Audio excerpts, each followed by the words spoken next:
Once again, this is word meaning lesson number 3. Accepting.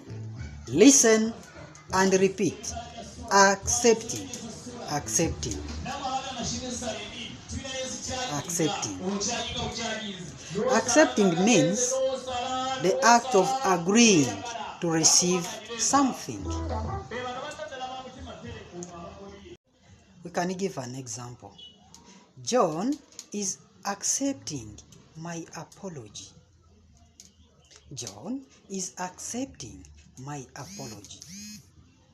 You are accepting my offer. Accepting in French, c'est comme dans l'infinitif. C'est comme à l'infinitif. Accepter.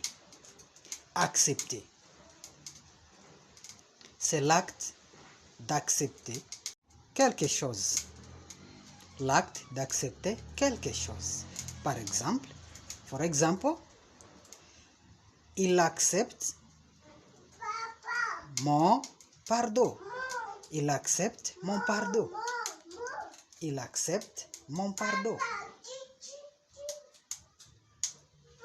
Accepting in Kiswahili means anakubali au ilikubali. Ni kitendo cha kukubali kupokea kitu fulani.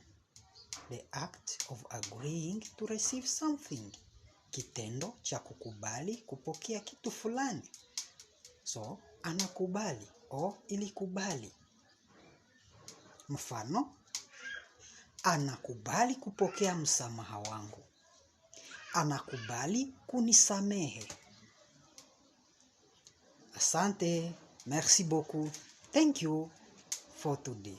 This was word meaning lesson number 3. See you.